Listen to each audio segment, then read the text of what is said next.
On va tout de suite passer à notre prochain intervenant. Il s'agit de Éric Seban. Éric Seban, trader et coach chez Perceval Finance Conseil. Bonjour Éric. Bonjour. Alors, vous, toutes les semaines, vous nous parlez de votre stratégie sur le CAC et l'euro-dollar. On va commencer par le CAC. Est-ce que vous pouvez nous rappeler un petit peu votre stratégie, nous dire un petit peu aujourd'hui ce que vous allez faire? Alors, ce que j'ai fait déjà, c'est que j'ai vendu ce matin à 4193,5 pour viser la zone 165 de laquelle on s'approche.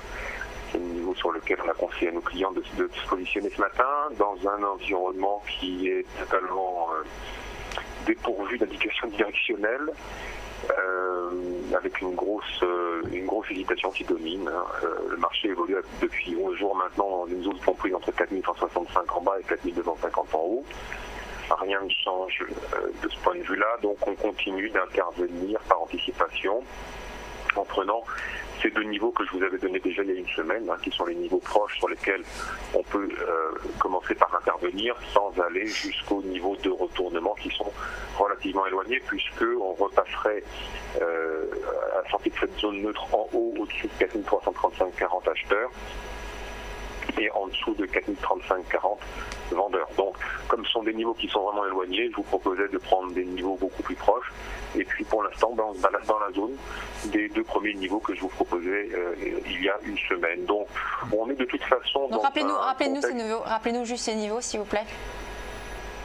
Alors, on a en niveau proche, donc 4165, 4250, d'accord, dans cette zone. Vous pouvez avoir une zone intermédiaire qui se situe autour de 4190-85 et 4225. Tant qu'on est contenu là, on a des repères et on peut travailler les deux sens, l'achat sur le bas, la vente sur le haut.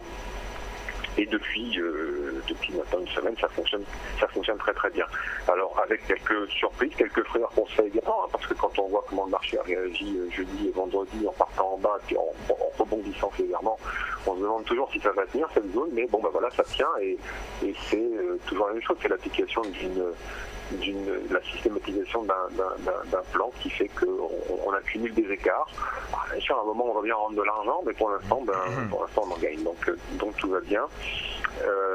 On a une volatilité qui reste de 15, donc quelque chose d'assez moyen. Ce qui n'est pas rien n'est étonnant finalement dans cette situation-là. Ce qui nous fait penser que ça va rester à peu près identique, j'entends par là donc une situation dominante et puis pas de directionnel clair, c'est qu'on arrive en fin d'année et que les gérants aujourd'hui sur 2014 ont dégagé de la rentabilité et qu'ils n'ont absolument aucun intérêt à faire preuve d'initiative jusqu'à la fin de l'année. Donc on va continuer de travailler en tenant compte de ce contexte, c'est le scénario principal que l'on joue, et intervenir par anticipation et sourcing technique l'après-midi principalement, puisque je ne cesse de vous dire, je n'interviens pas l'après-midi comme j'interviens le matin.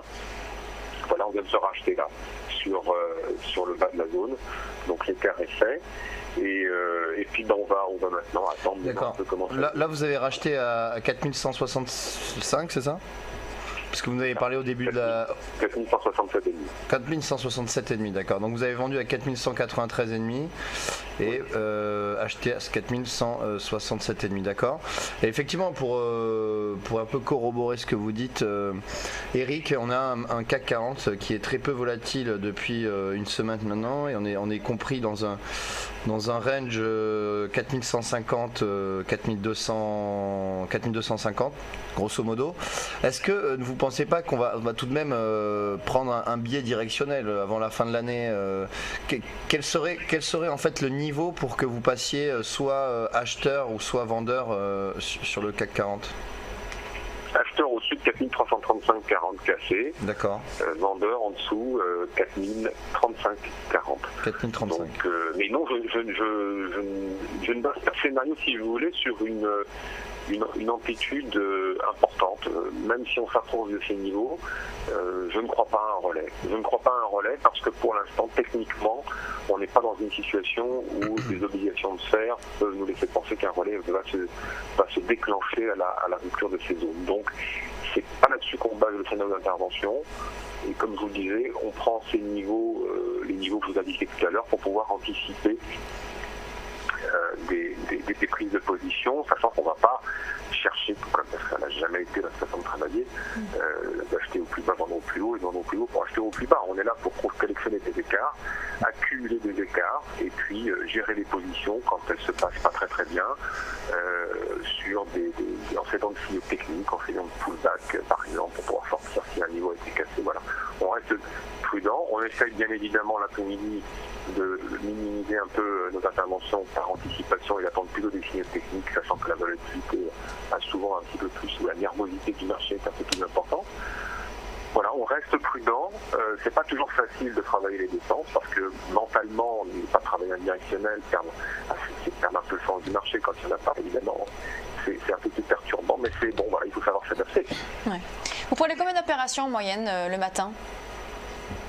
Le matin, c'est une opération, c'est un niveau de prix qui est déterminé pour être valable jusqu'à 10h30.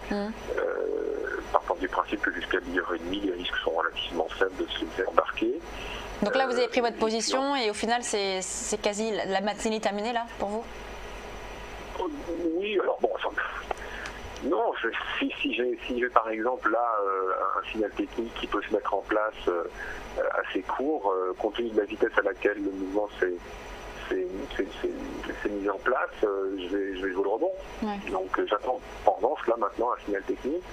Est-ce qu'il se mettra en place? S'il ne se met pas en place, c'est une indication supplémentaire, disant qu'il faudra que j'attende un petit peu. Voilà. J'ai essayé d'optimiser mes interventions, partant du principe que mon idée n'est pas de rendre l'argent que j'ai pris ce matin. C'est sûr.